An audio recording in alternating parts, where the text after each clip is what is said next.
Hi, and welcome to Women in Philanthropy. This is a podcast about and by women working in philanthropic giving.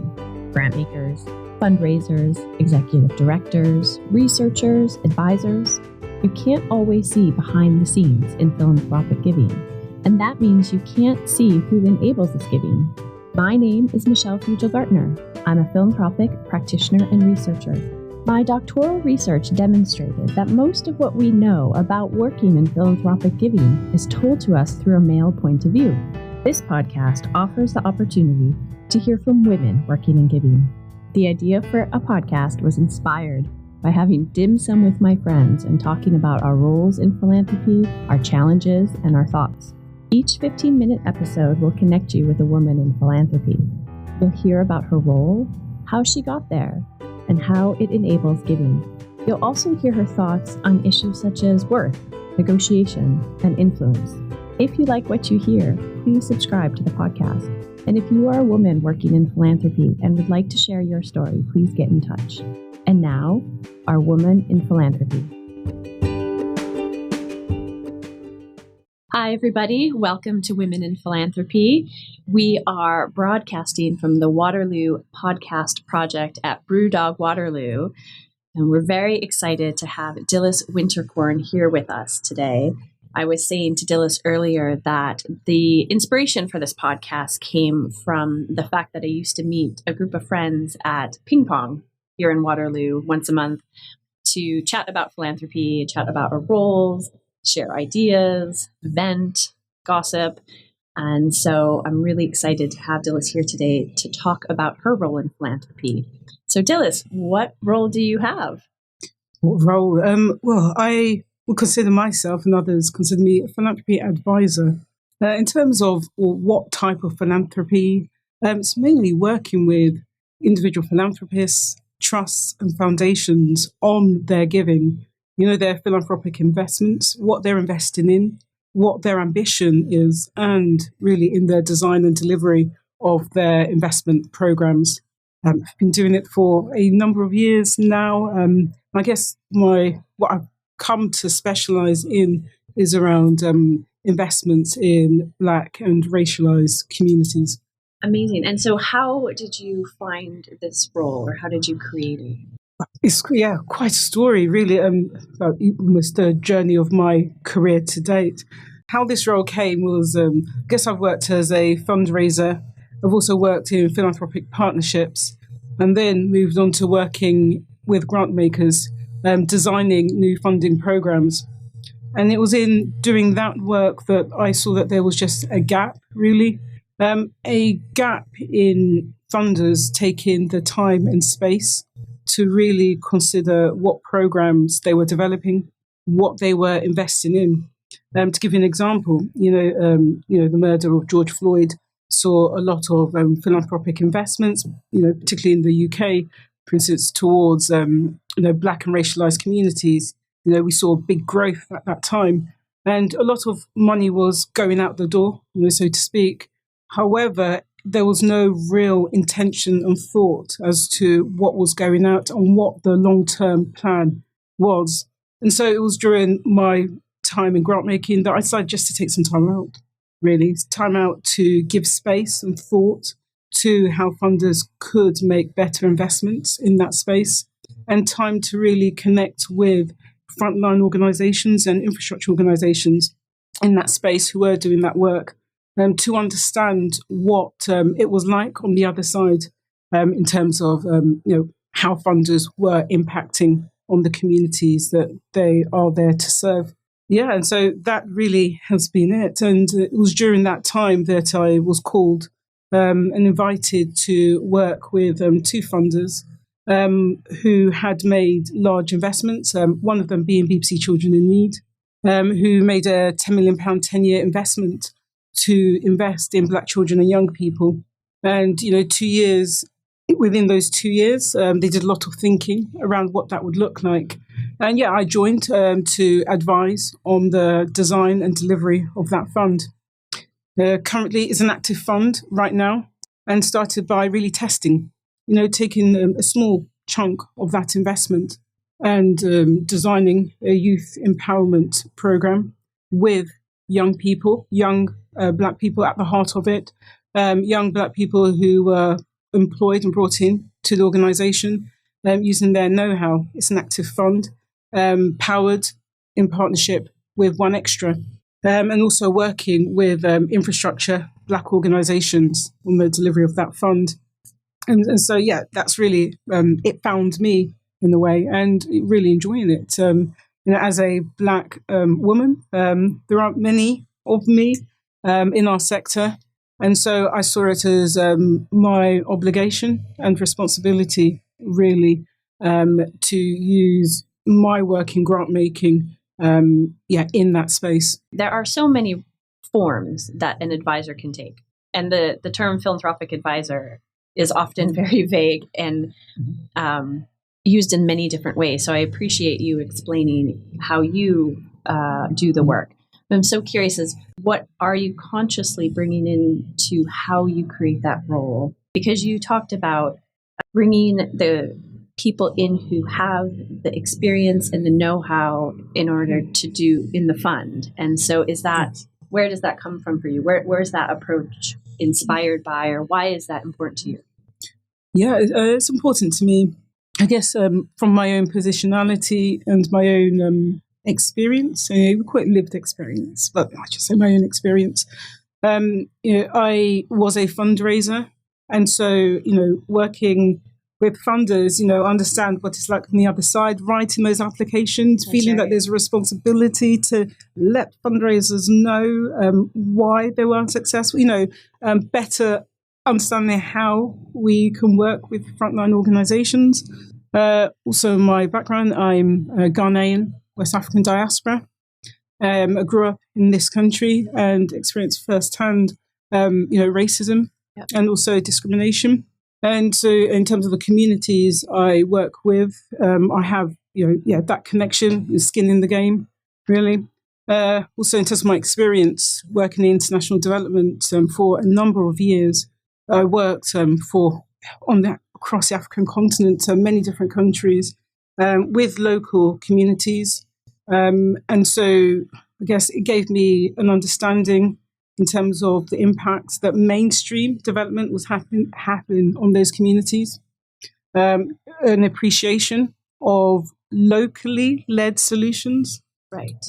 And also recognizing that, I am an African diaspora, I'm also British, and that ability to bring both perspectives together and understand the tensions. I'm curious, and you're touching on it, but I wanted to ask you specifically, from your point of view, which issue in philanthropy do you think needs airing? Oh gosh, yes, there are so many. I mean, well, first I would say representation. And in terms of representation, I mean in terms of gender, race and ethnicity, also in terms of perspectives. If I'm looking at sectors, we're looking at the giving, grant making, philanthropy sector, private giving sector. You don't see many people of color.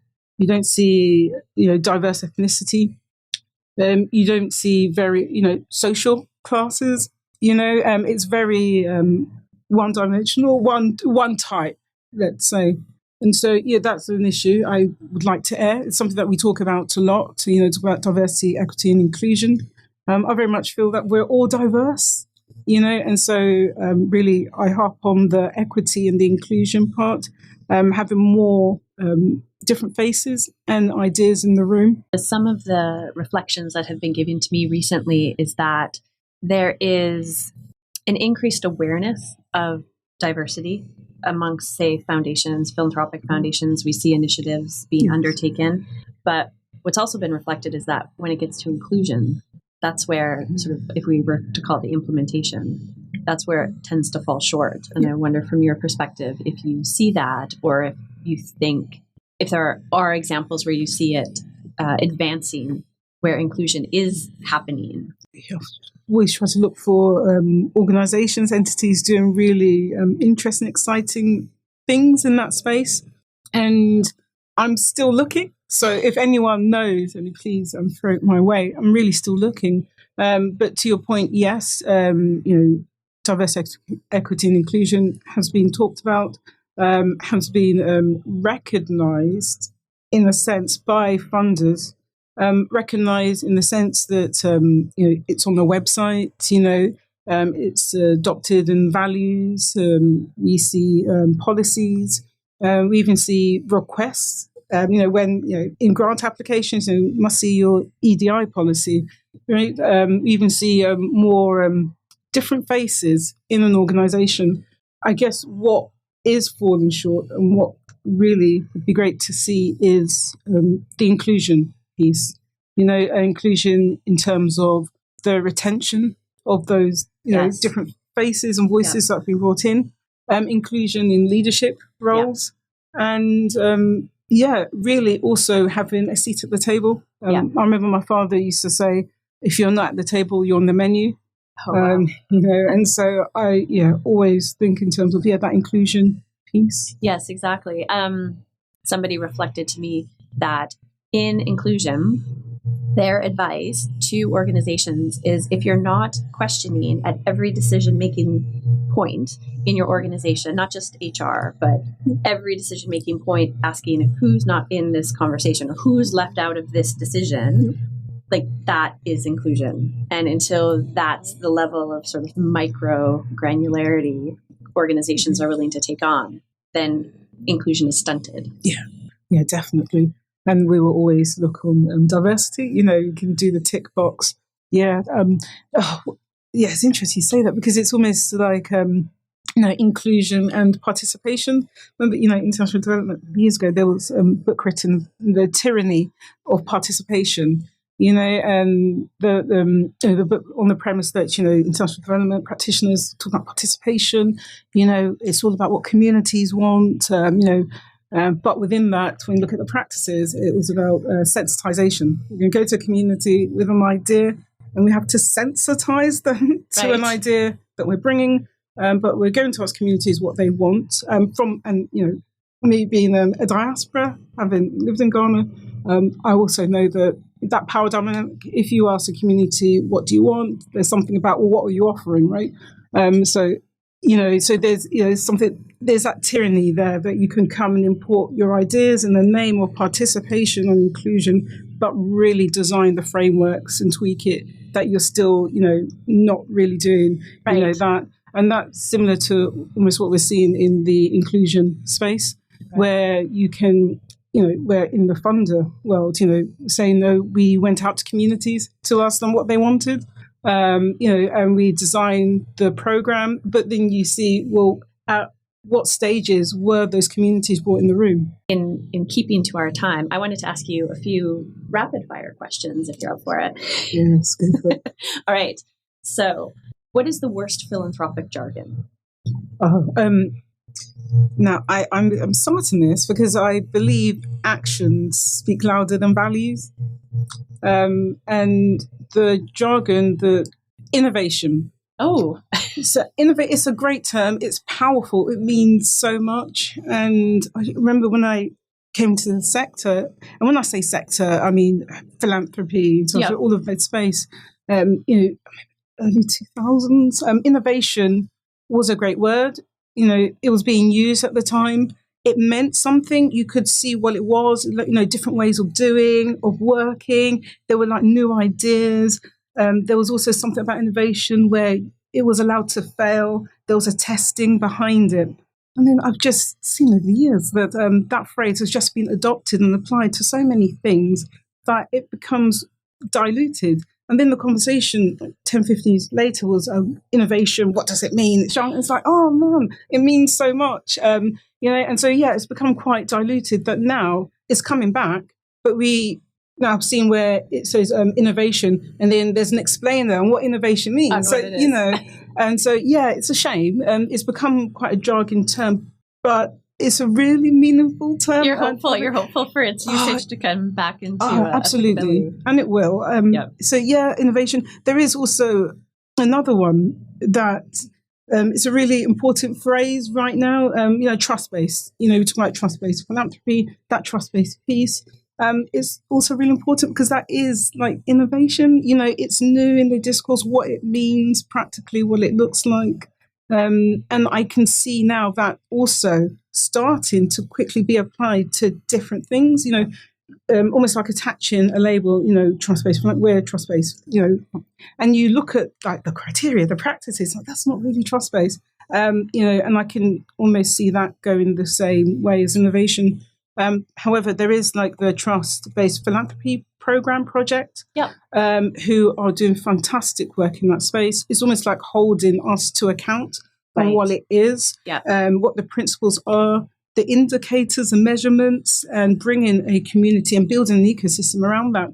And I'm loving that because hopefully that will keep us to account. What's the most inspiring trend in your mind? What I see inspiring right now, youth leadership. I've seen it globally. You're seeing that conversation about youth participation, youth leadership, seeing young people take up the space as they should. I've seen, in the States, I've seen, different countries, on the African continent, here in the UK, really great young people. I've worked with quite a few of them and feel so confident that we should just hand the baton over to these young people. Yeah. It's their world, their space. So it's that I find really inspiring right now, and the young people taking up that space themselves. All right. I have one last rapid fire question, and that is, what is the next needed role in philanthropy? You're a philanthropic advisor. That's still a fairly new role, but is there one that is, do you think, emerging or most needed? Yeah, I think what we need is like an eco. And the phrase isn't nice. Like an ecosystem builder, like that sort of role. Please give it a better term. Somebody give it a better term. Yeah, when you wrate the job description. Please do. I say this because funders, philanthropists, social investors, there isn't really a ecosystem for them to connect. It can be done over. Typically, it's done over maybe a theme or from one individual in an organization speaking to another.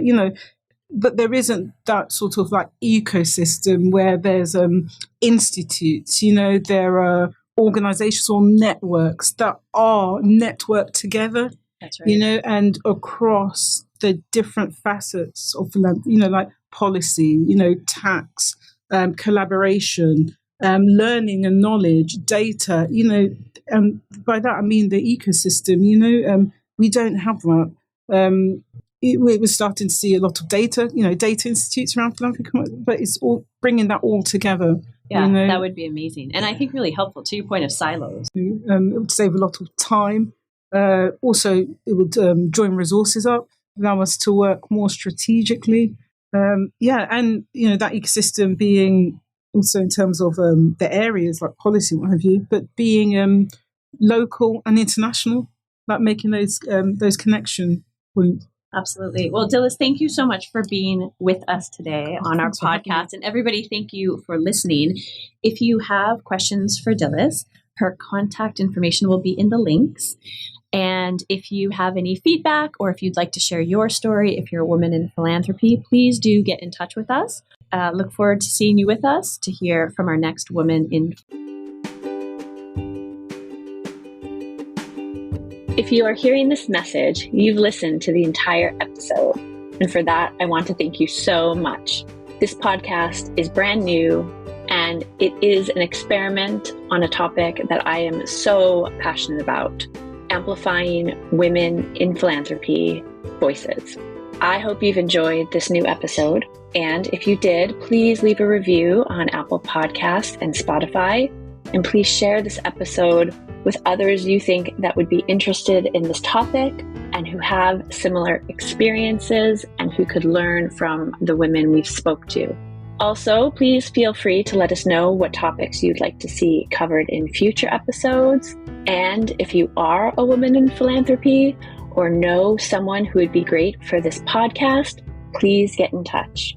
My name is Michelle Fugel-Gartner. I'm an advisor. It's very exciting to be creating a community around women in philanthropy, and I'm glad you've been here to join us, and I look forward